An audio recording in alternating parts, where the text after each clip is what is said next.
Mwanamke aliyofahamika kwa jina la Angel Emmanuel, mkazi wa mtaa wa Mureti mkoani Arusha, amelazimika kujitokeza hadharani kuomba msaada kutokana na hali ngumu ya kiuchumi anayopitia kwa sasa baada ya kudai kuwa mumewe alimkimbia mara tu baada ya kujifungua watoto mapacha. Akizungumza hii leo na Jambo TV, Angel amesema kuwa kabla ya kupata ujauzito watoto hao, maisha yao ya kimahusiano yalikuwa mazuri na walikuwa wakiishi kwa upendo na maelewano.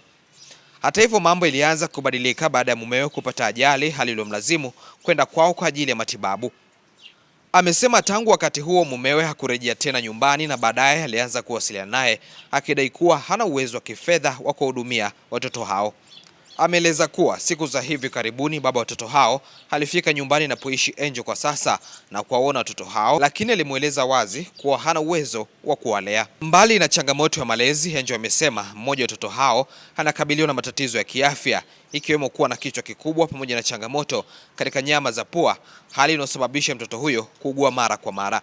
Kutokana na hali hiyo, amesema angependa kurejea nyumbani kwa wazazi wake ili kupata msaada, lakini hana pa kwenda kwani wazazi wake wote wawili tayari walishafariki dunia. Baada ya madai hayo, jitihada zimefanyika kumtafuta baba watoto hao anayefahamika kwa jina la Fadhili ili kupata upande wake wa maelezo, lakini hadi sasa juhudi hizo hazijafanikiwa. Hata hivyo, jitihada za kuendelea kumtafuta bado zinaendelea. Jina naitwa Angel Emmanuel Paulo, natokea mtaa wa Mureti. Nilikuwa naishi na mwenzangu. Tulikuwa tunaishi vizuri tu kabla mimi bado sijapata watoto hawa. Nikawa naishi naye vizuri, akawa anafanya kazi, hivyo maisha yanaendelea. Baadaye akaja akageuka, alipokuwa ameondoka, apata ajali akaenda Moshi kwenda kuuguzwa na ndugu yake. Basi ndio ikawa ndo moja kwa moja hivyo, alipofika huko, akawa nikimpigia simu, ananiambia mimi hali ni mbaya. Mimi sina hela sasa hivi ya kuwalisha hawa watoto. Ananiambia mimi mwenyewe nimechoka kwanza. Basi mimi ndo nikawa naendelea kuhangaika na watoto wangu, na beba, natembea, natafuta riziki. Watu wananisaidia. Hivyo watoto hawakosi chakula. Imefika siku sana, nimefika mahali sana nimeshachoka. Nyumba yenyewe ninayokaa ni ya kupangisha. Mwenye nyumba ananisumbua kodi. Ndio kuna dada akajitokeza akanisaidia. Wakanilipia hiyo miezi 3 hapo hivyo, ndo sasa hivi niko hapo na kasa. Mwanaume wangu ndo hivyo sasa hivi ameenda Moshi huko, kimpigia simu hataki mawasiliano yote na mimi. Amewakataa watoto wake. Sasa nimeshindwa kuelewa shida ni nini. Nimejaribu pia kufanya uchunguzi, naona anaishi na mwenzangu yuko hapo Moshi. Mimi nikimwambia naomba hela chakula, yeye anasema yeye hana, ila alishatoka na huyo dada pia akaendelea kama mawasiliano naye. Huyo dada akaniambia alishamuuliza huyo kaka yeye hana mke, akajibu mimi sina wala sijawahi kuoa kabisa. Akamwambia naomba tuanze mawasiliano mimi na wewe ndio utakuwa rafiki yangu. Basi yule dada akasema akawa ametoka naye hapo anapokaa Sombari. Yule dada anaishi Moika, yuko maeneo ya Kirua hapo. Basi akawa ametoka hapo hivyo. Nikampigia simu, nikamwambia sedela chakula watoto. Akaniambia mimi sina, achana na mimi kwanza usinisumbue, mimi sina kazi. Basi nikawa nimenyamaza. Juzi ndio huyo dada tena nikamuuliza, ndio akaniambia ameshaanza naye urafiki na ameshatoka mpaka akamwambia kaka naomba unisaidie, alimuomba hela. Wakaenda naye hadi sokoni, akaenda kumnunulia nguo za ndani. Naye tukawa vizuri tu, hana shida yote. Yani ndio hivyo tu nilipobeba mimba, akaanza kunifokea nini, akawa anabadilika. Mara siku nyingine haji nyumbani kwa ajili alipokuwa ameshikashika hela kidogo, alipokuwa anafanya kazi kwenye hiyo kampuni. Basi mimi nikawa nimevumilia tu mpaka mimba ikafika hiyo miezi 7. Kila nikienda hospitali nikipimwa pressure iko juu. Madaktari anambia usiwaze sana. Hivyo basi ndo Mungu akanisaidia nikajifungua watoto wakiwa na miezi 7. Ndo nikakaa chumba cha joto miezi 2. Siku nyingine anakuja hospitali, siku nyingine haji. Anakuja leo, kesho haji. Sasa unakuta basi tu ikabidi niwaombe pia madaktari nikawauliza. Wakawa wamejaribu pia kumuita ile mara ya kwanza alivyokuja. Akasema basi hamna shida. Nikapambana hivyo mpaka nikaja nikaruhusiwa mimi. Nikarudi zangu nyumbani. Akanihudumia hapo, ndo hivi sasa ameshageuka. Ameshaanza maisha yake mengine huko na rafiki yake mwingine. Sawa, alikuwa ameshaanza kukataa. Kwanza aliniambia nitoe. Mimi nikamwambia hapana, mimi sitaweza kutoa, naweza nikafa.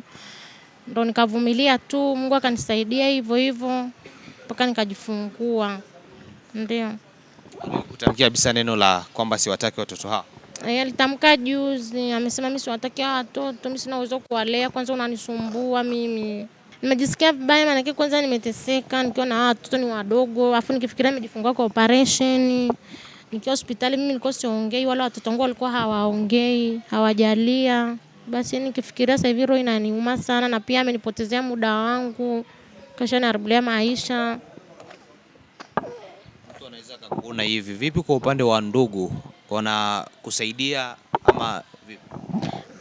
Hamna ndugu ambaye ananisaidia mimi, nisaidia watu wachache tu, wadada ambao wanaonifahamu.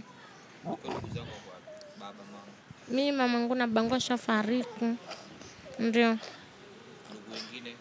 Yuko tu ambaye yuko Karatu, ambaye yule sio mzima, ni kidogo kichwa chake sio kizuri.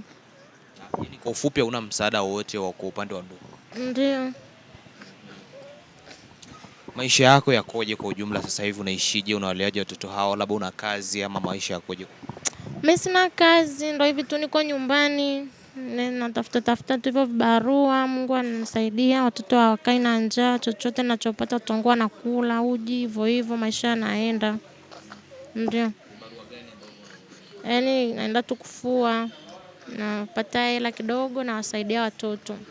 Yaani kwa mtu ambaye afahamu anaweza kanilipa 5,000.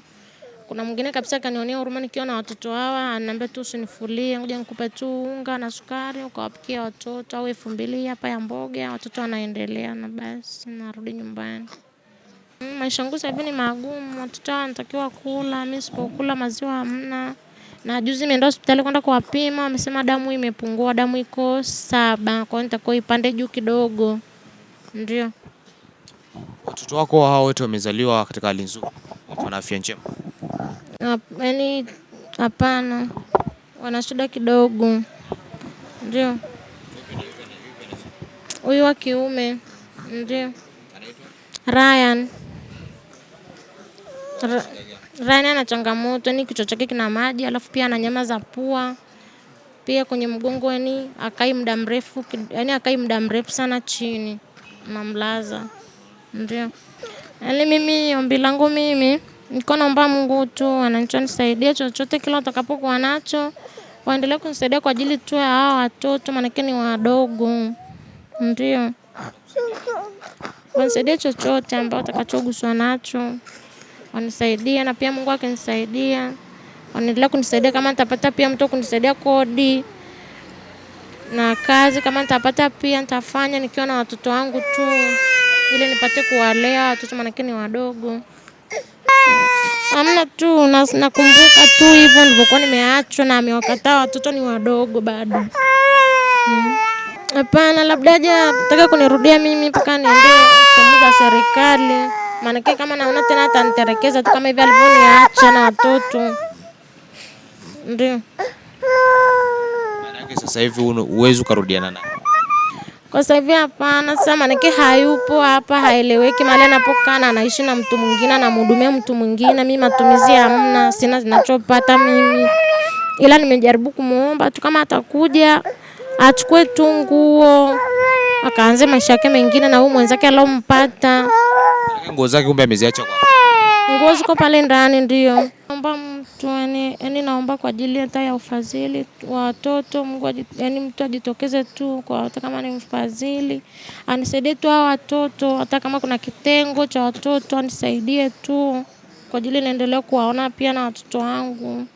Maana maisha yaliokuwa wameachwa ni magumu sasa hivi. Ndio.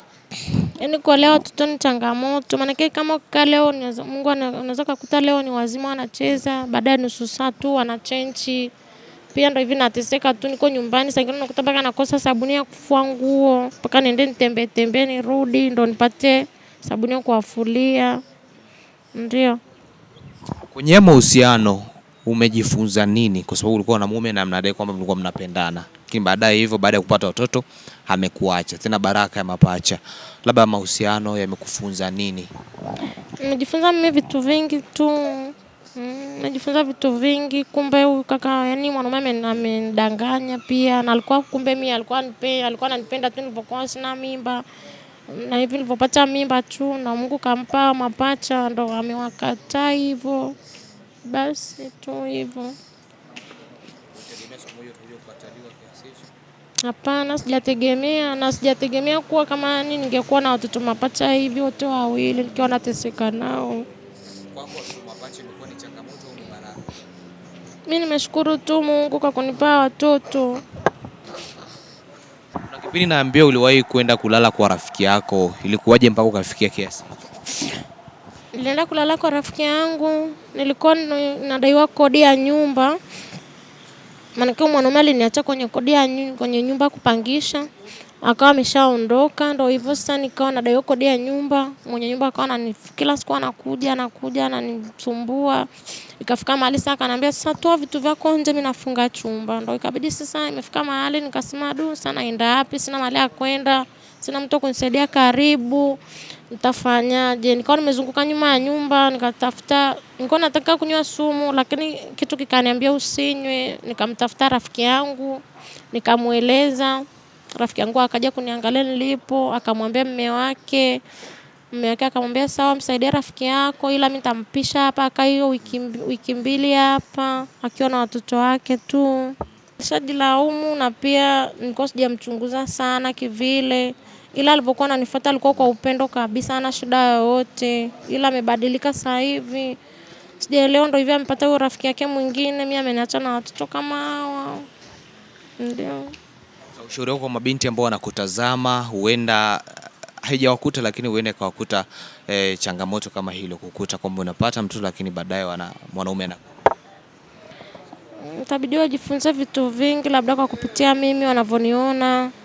Wasije wakadanganywa tu bila kufunga ndoa, kukaa na mwanaume bila kufunga naye ndoa, bila kutambua wazazi.